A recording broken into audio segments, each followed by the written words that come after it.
CM, Miss Chilicha, Miss Jade in the Queen, High School, College, but Cyprus at the end. Last the Kucha Hag, a say, Quailuk, the Hisla. It's a schooling with outlaw of stealing, Quays a tunnel. Squashing Kucha, the Hilatings, the Ponux to water, stung, shutting with the Esa tunnel. Squash that stuff. Yixamukin. Achim Xinis Chile, that's H's. It's laid at Tanchalox and a pain lot. Achim Aus Malak, who was saying, Has Malak, who was saying, Ichusalewas Kuche, that's Quawas, Slates. The squaw was Achimks in a Tarnokla. Nisa Quailx not as Quachel. I could continue Australian Quailxa, Axis Hulinks at Atla Asterno. To what? Techel as a Weststa. Yes, could take the chase at the Quillia High School. I want to thank my friends, people from the college, who've taken time out to invite us here to talk to people we see once a year. It is important to remind ourselves of who we are. This man that we celebrate is top, Ryan Delorier's Symposium. I've had an opportunity to read his books and look at what he was saying. And when I read it, it's almost like if my great-grandmother was still talking to me. She's still here yet. That's why we say, don't forget. I want to start my talk today by reading through something that I learned. Well, I have many friends in this country, both the United States and Canada. I'm Coast Salish from Vancouver Island, but I'm also Nez-Perce. My mother was from Osaka, Idaho, up the Clearwater River. That's where my mother was from. So I have two things to be very proud of, my heritage of my father and the heritage of my mother. But I want to read something to you that I was at an opening of a new courthouse in New Westminster, British Columbia. And it's about the beginning of leadership in this country called North America, Canada, the United States. And I want to read to you something I think that's important for you to understand. In dealing with Aboriginal people, Canada did all these things. Canada separated children from their parents, sending them to residential school. This was done not to educate them, but primarily to break their linkage to their culture, identity, and justifying the government's residential school policy. Canada first Prime Minister, Sir John A. Macdonald, told the House of Commons in 1983, when the school on the reserve the child lives in with his parents, who are savages, he is surrounded by savages, and though he may learn to read, write, and his habits and his training, mode of thought are Indian, he is simply a savage who can read and write. This was the beginning of our relationship with government in Canada about what he thought about us. And the reason I start there is because I spent 25 years of leadership in my village as a chief counselor, 22 years as a tribal chairman for our tribal council for 19 tribes. And I also served as a chairman for the Constitutional Working Group for the Status Indians of Canada. So I had that opportunity to meet quite a few prime ministers in my lifetime. But right from Sir John A. Macdonald, who said these Indians are savages, even though he may read and write and become smart, he is still a savage. That attitude has not changed. I work in one of the systems in Canada, British Columbia, in a place they call corrections. We did a study on some of the programs in the institution called Pathway. And while we were interviewing the prisoners and the staff of the prison, one of them talked to the other guy, and he said, and because we were talking about sweat lodges and songs and ceremonies, it's the spiritual gift that was given to us. He said, my God, the born again savage. This was 2 years ago. Last year,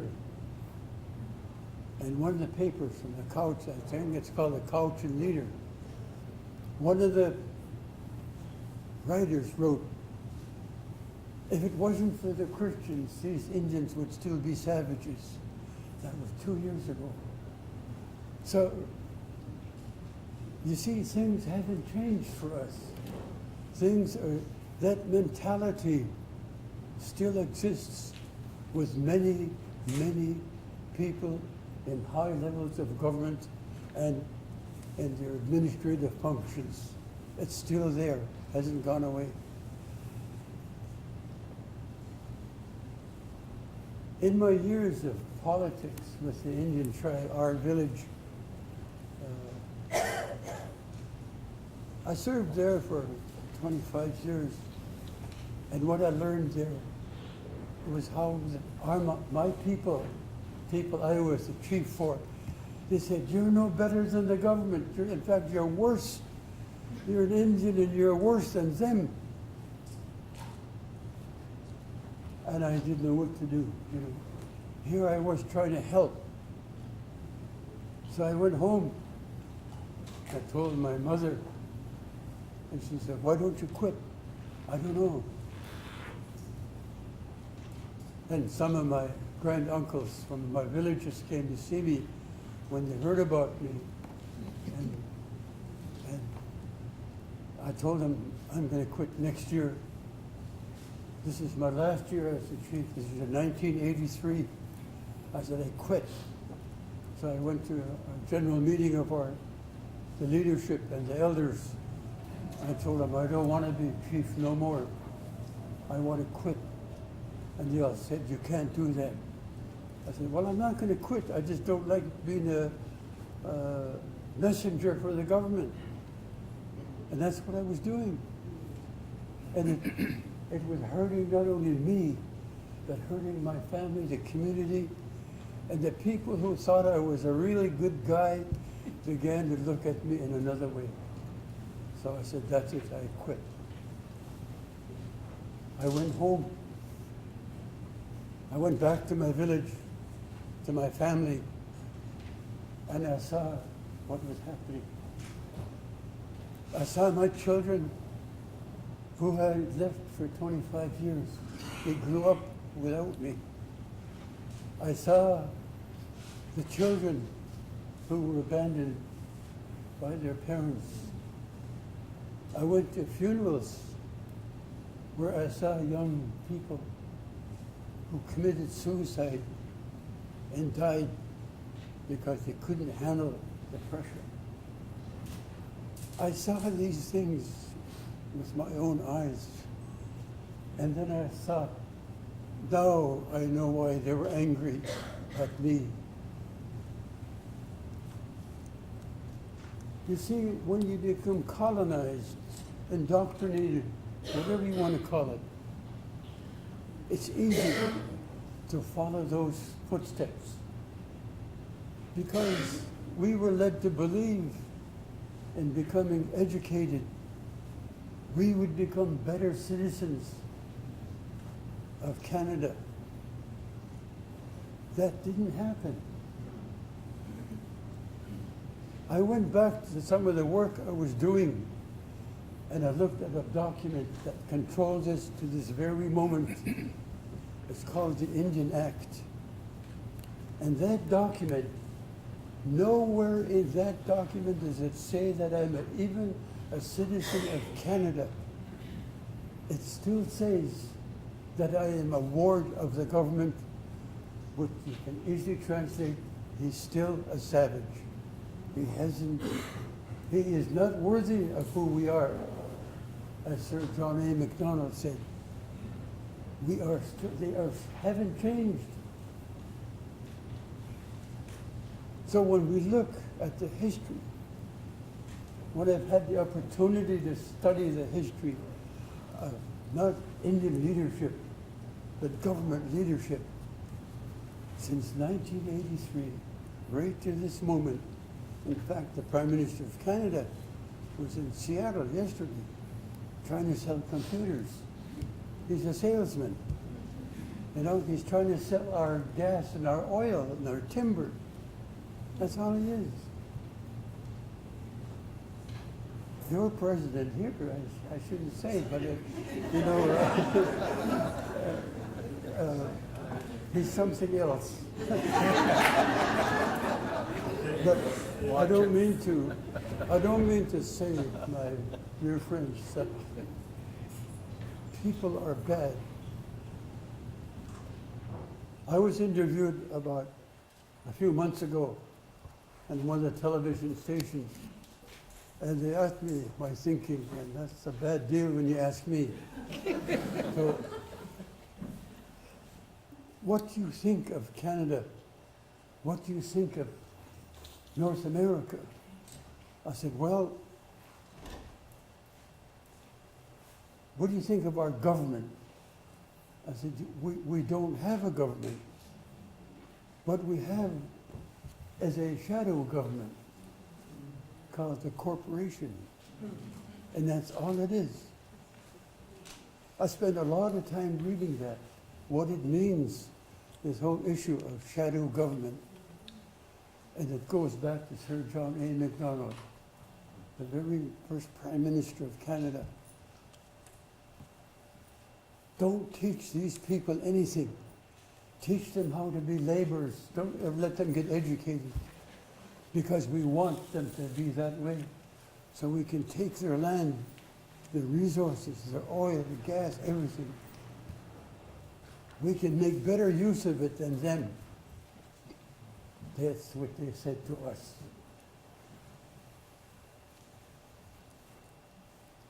When I quit in 1983, one of my granduncles said to me, what are you going to do now, Tom? Tesla is my Indian name. From my father's side, Aluyat Cooked is my Nez name from my mother's side. And he says, Tesla, what are you going to do now? I said, I don't know yet. I got to go home, and I got to try to find out what have I got to offer my people, our people, my children, my family. What have I got to offer? When I looked at that, I thought, good grief, what a mess I'm in. And I tried to put together the pieces of what I had become. Because looking at myself in a mirror, I thought it was me, but it wasn't me. I was Sir John A. Macdonald. I saw me. trying to do his job, selling timber, taking all the fish, gold, silver, everything. That's what I saw. We have to, at some point in time in our life, have to look at who we are. I called the elders together in 1979, and I told them, I had a small executive of elders. I called them executive. They weren't really, they were the people who held the knowledge of who I am and who we are. They said, don't ask us. If you don't know, then we're going to call everybody together and they can tell you who you are. So we called the tribal council together. 72 members of council came together. 40 elders came together. And I was the chairman of that meeting. And the elder, one of my great-granduncles, my grandmother's husband from Cowichan, he said, grandson, get out of that chair. I'm going to run this meeting because you don't know what you're talking about. So I got up and I moved to the back seat and I sat down and listened. For 5 days, the elders talked in our language. Halkaminam Sanchasan. We never once spoke English, just our language. And at that time, we had some wonderful speakers, and we still do, by the way, who can speak our language pretty fluently. Not as good as the elders, but at least they can speak it. They said, we want you to Tesla. That's me. We want you to hire one of our speakers from the big house, the elder from the long house. And we want you to hire a young person. And we want you to tell them what we've been talking about for the last 5 days. And we want you to get them out and visit all 19 villages and ask the people, what should we do? Because the leadership we have is not going the way we want it. So we hired a relative, 2 of them, in fact. They're both from Cowichan. I don't like to say that, but they are. They're my relative. One is my nephew, and one is the late Norman Joe. Works from, his son lives here in Lummi. So we told them, you have 2 years to go visit every community and visit every elder. Tell them you're coming and listen to where those people will take you so you can talk to the elders and you can find out where what we're supposed to be doing.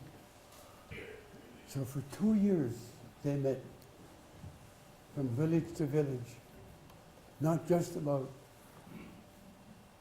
our grievances, but about the wealth of our country, the education of our children, our justice system, our membership code, everything.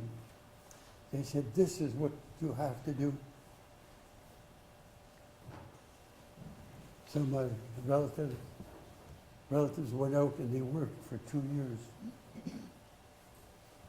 5 years later they came back, and this is what they came back with. It's called the Indian law. We took the language, our language, and we translated it into English. In 1990, we presented this to the Government of Canada, the Attorney General of Canada, and the Attorney General of British Columbia, because we not only met with our people, we met with the government, the justice system, economic development, fisheries, parks, all those people involved that were interfering with our life. And they said, we want to change that, but we got to listen to what they got to say. So after that period of time went by, so it took us 10 years to put these thoughts together, these words of our elders. It's not about me. Even though my name is on the front part, these were presented to me. Here, this is who we are. And this is what we must do.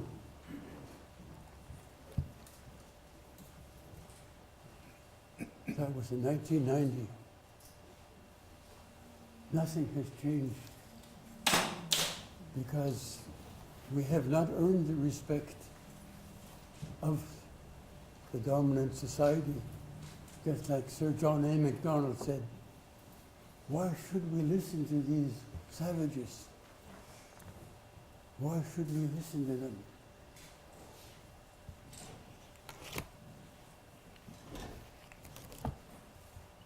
I've had the opportunity to go many places in the last 40 years of my life.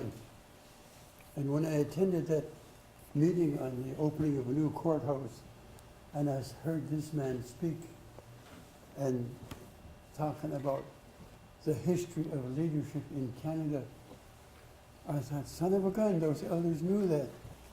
Because in this study here that we did, one of the elders said,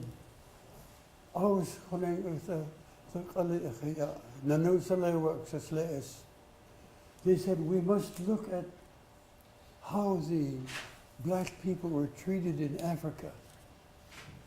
And the word came out, apartheid. We in Canada are living in an apartheid system called the Indian Act. I don't know what it's called in America. I think it's a Bureau of Indian Affairs or something like that. I'm not sure. But when we looked at that statement made by our elders in 1980, that's 37 years ago, it's still alive today. You would think, we would think that something has changed, but it hasn't. When I was listening to the presenters this morning about the Dakota South, where the pipeline is, I listened to that and I thought to myself, wow, Sir MacDonald doesn't die, he's still here. And I listened to the battle we're having in British Columbia with the oil pipeline and LNG. We're going that route too. And so when I was interviewed about that, they said, what do you think is the solution? We told them in 1980, we put out an agenda.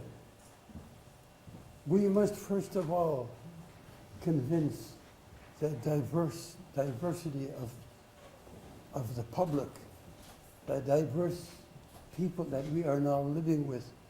We must talk to them and we must tell them what happened to us, because it's going to happen to them too.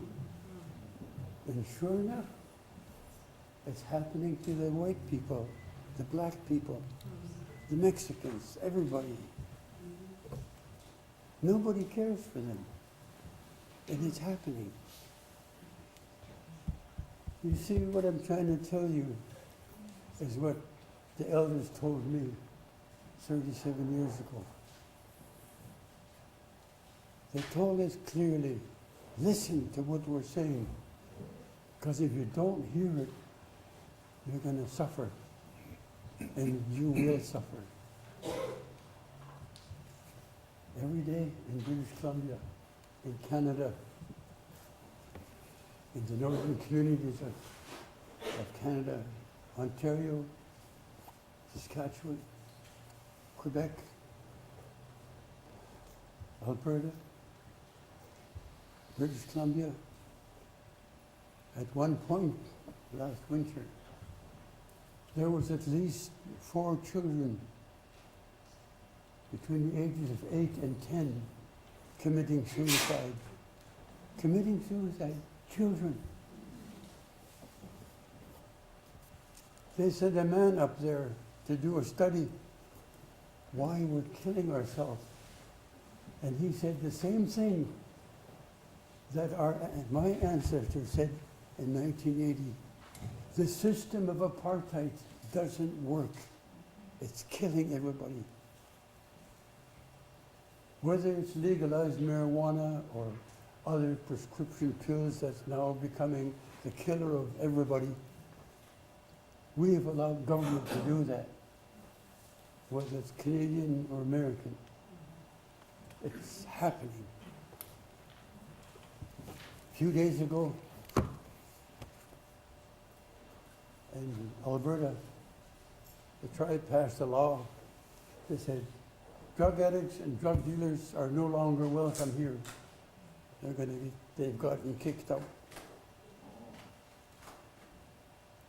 You see, at some point in our lifetime, we have to put our foot down and we've got to say no.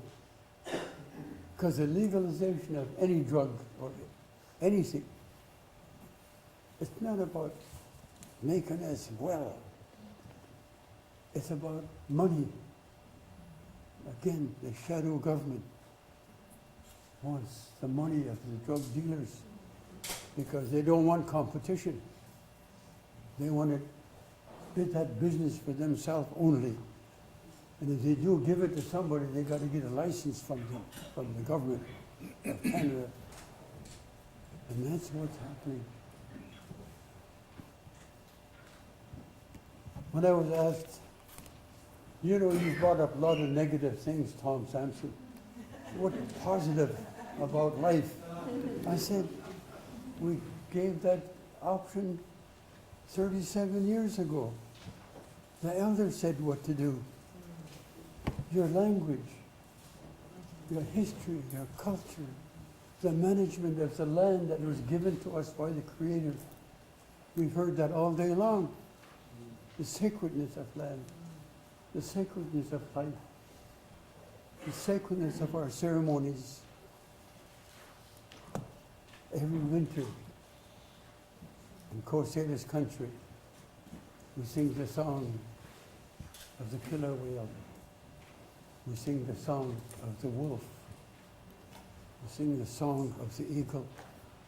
We sing these songs because that relationship, in spite of everything, that relationship has not been broken. Our children, even though they can't speak to their language, they know how to sing those songs because they still know what the vision is about. That's what our ancestors said. Don't ever forget who you are, because that's who we are. I am this person, and I want to stay that way. I have many thoughts about the elders who put this together. They haven't, there's that ideal of creating, people call indigenizing Indian education. They have no idea what that means.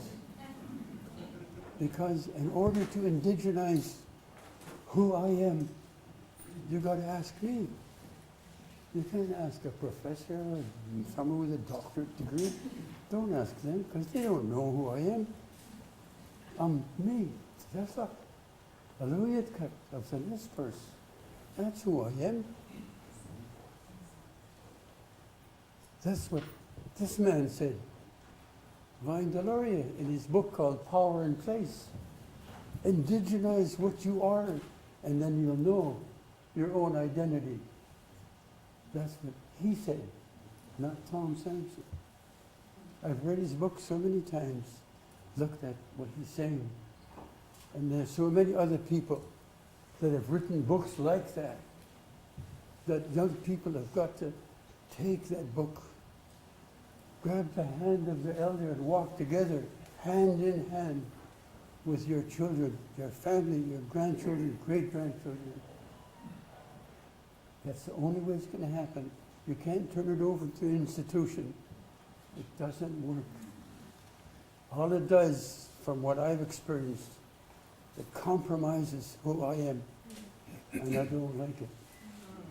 I don't think anyone in this room would like it.